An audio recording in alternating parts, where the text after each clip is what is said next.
A very busy election year here at FM 97.3 WZBG. No fewer than a dozen candidates for statewide office are joining us for these candidate profiles. And we have someone new to the race joining us this time. She lives in Lakeville, Salisbury. Vivian Nishatka is the Republican candidate for the 64th District and joins us for the first time. Good morning. Good morning, Dale. Thanks for joining us on the show. You're welcome. I guess you've been a resident of Lakeville for, 16 years now? Yes, I have. And this is your first foray into elected public office. What is. Inspired you to do this? Well, as I looked around at what was happening with our state, businesses leaving, young people leaving, and the historical tax increase that was just imposed upon us, I felt like this was a time for me to get in and try to make a difference. I'm an accountant. I've dealt with budgets with the state agencies prior to starting my own business, and so I have a pretty good knowledge of how to create a budget, and I felt like the legislators were not coming up with balanced budgets. So you're a numbers person, and you could see that the math somehow just wasn't adding up. That's right. Well, you've got a district, as you do this for the first time, that has changed.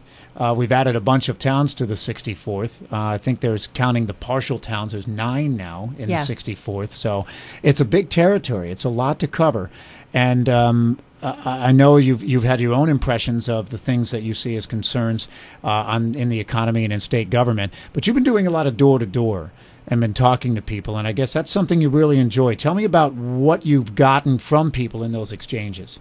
Yes, I have been doing a lot of doors in all of the 9 towns, and to me this is the most exciting part of campaigning, Dale, because I get to go and meet the voters one-on-one, look into their eyes, have them tell me what the concerns are that they have. And what I'm hearing from people is that they're really struggling under a great burden of taxes, especially the small business owners. They're having an extremely difficult time finding people to work for them and then just being able to keep afloat.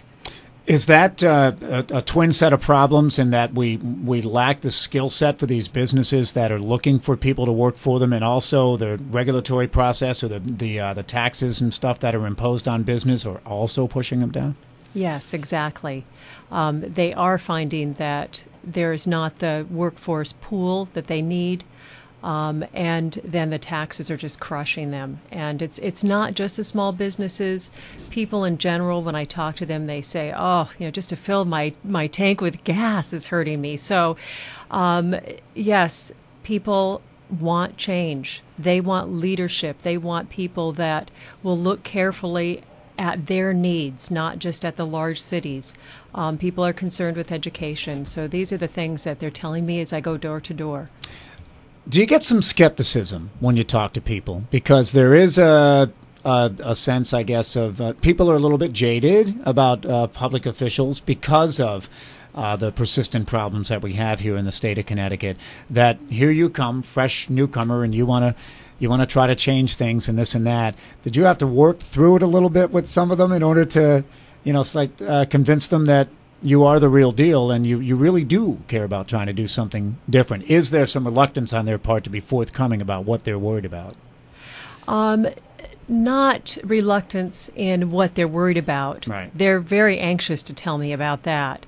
But oftentimes I'll get people who say, I'm not interested in the political process because I do not believe the politicians care about my concerns. Right. It's the same old thing.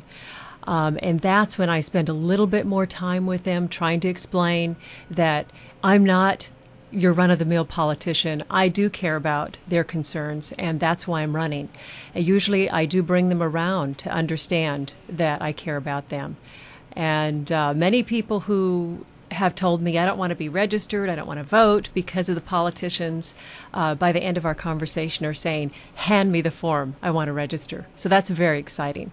Have you had a chance to investigate the machinations of what goes on in state government as a new lawmaker, and have you been able to identify some core things that you see as the biggest fault lines within our state government right now, be it either tax policy and spending, the need to create jobs in the small business level, because that's certainly very germane to the 64th District. We're a bunch of small towns up here. What kinds of things are you seeing between the concerns that you get when you go doing doors and what you see on the state government side and that mismatch? What I hear from the business owners, again, is that the taxes that have been imposed upon them and regulations are very prohibitive to furthering their businesses. Also, individuals are saying, we're restricted as to the funds that we can spend in the local stores. And I think that's key to the 64th District, these small towns, even Torrington, where we see storefronts shutting or closing down because there just is not the flow of cash into those businesses.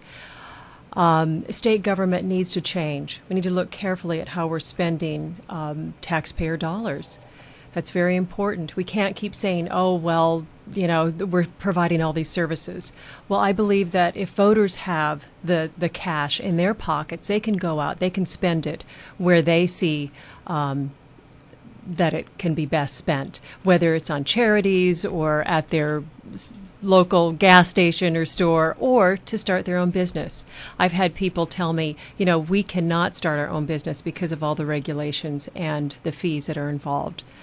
So that's the taxes, fees, spending, I think, are key issues for this election. I also believe that public safety is something that needs to be carefully reevaluated. Do you believe we get our share of public safety around here? We have a state trooper system. Most of the towns that you'd be representing, Torrington would be a case in point because there is a city police force and Torrington's part of the district. But for the most part, we rely on the state police out here. And there have been some changes in state police coverage that a lot of people are a little bit leery about. Is that a concern for people that we do have the coverage that we need out here? I believe it's a very large concern, especially with the early release program that was retroactive, and there were literally hundreds of very violent criminals that were released into our communities. We did at one time have a certain amount, according to state statute, that should be out on the streets patrolling and in our communities. Right. That no longer is the case. So public safety is a big issue. I think that we need to look very carefully at how we put together our prison systems. That needs to change. There are many things that need to be reevaluated. Vivian Nashaka is our guest this time as we continue our candidate profile. She is the Republican candidate for the 64th District State House seat. We're down to our last 2 minutes in the interview. It's amazing how quickly it flies, huh? I'd like to offer this time to the candidate to give you a chance to kind of sum up what you feel you're learning on the campaign trail and to outline your priorities should you win the seat in November. So with that, summary statement from you. Thank you, Dale. Connecticut was once a very prosperous state. Listening to my opponent on her Capital Connection, she has admitted that Connecticut has lost its way. And I would agree, under 36 years of one-party control, it really has lost its way. Bills that have intended to get out of committee have not been able to even see the voting chamber. So what I would like to offer the residents of the 64th and voters there is a fresh perspective, one that favors small business and individuals, that would help grow our communities, that where our children could be better educated. Our guest on the program, Vivian Nashaka, and we're talking about the 64th District, which now is part of Goshen, part of Torrington, Falls Village, North Canaan, Kent, Cornwall, Salisbury, Sharon, and Norfolk. It's a lot of territory. I know you've been doing a lot of knocking on doors. I'm sure that'll continue. We look forward to speaking with you on Election Eve and wish you good luck. Thank you so much, Dale. Vivian Nashaka, our guest. Getting back to the newsroom next on FM 97.3 WZBG.